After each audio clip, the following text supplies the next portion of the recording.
Should nationalism be valued above globalism?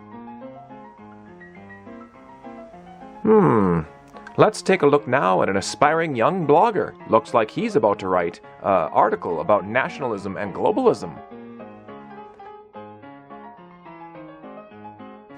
Well, hold on there, Buster. Let's take a deeper look at nationalism and globalism before you go writing a blog post about it.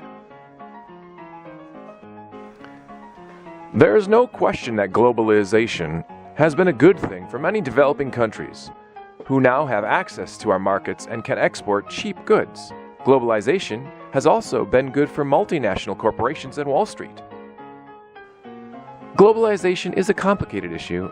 It is necessary to evaluate the pros and cons before drawing any conclusions.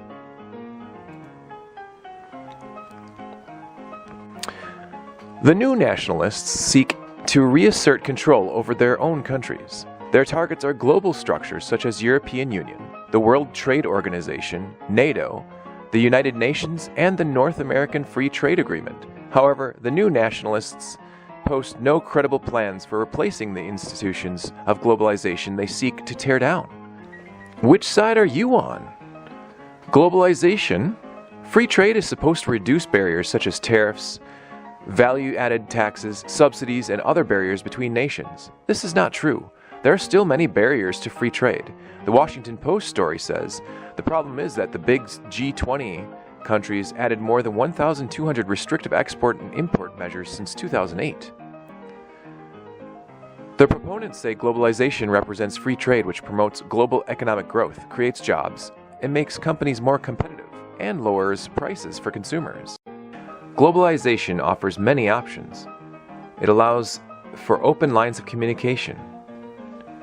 It limits the potential for abuse because there are fewer structures in place. We could begin pooling resources to do great things.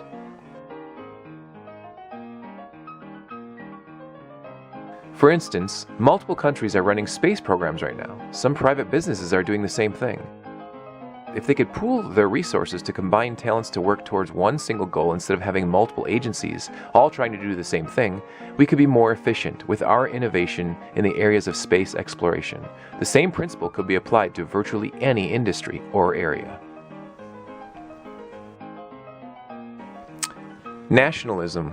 Nationalism pride means caring for what is yours. When there is a strong sense of nationalism, then there are programs in place to care for roads, bridges, and other needed infrastructure needs.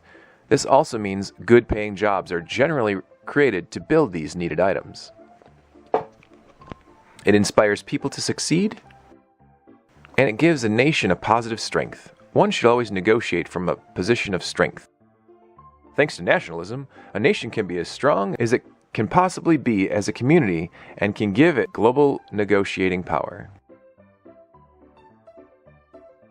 The mindset that globalization is natural and good, the global governance should expand as natural sovereignty contracts. The new nationalist surge has startled and shocked the advocates of globalism. The new nationalism is a vital center of the election of Donald Trump. It would behoove us all, therefore, to understand the two sides better. What do globalists want and why? What do nationalists want and why? The answers will differ across nations based on their differing historical, economic, and demographic trajectories.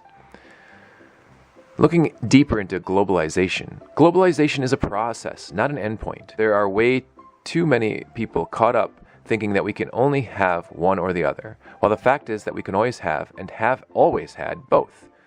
A lot of good and bad have come from globalization, and the same goes for nationalism. Shouldn't we be focusing on balance between the two other than choosing one? Well there, Buster. Now that you feel you have a little bit better understanding of nationalism versus globalism, why don't you go ahead and continue writing your blog post? I look forward to reading it in the future.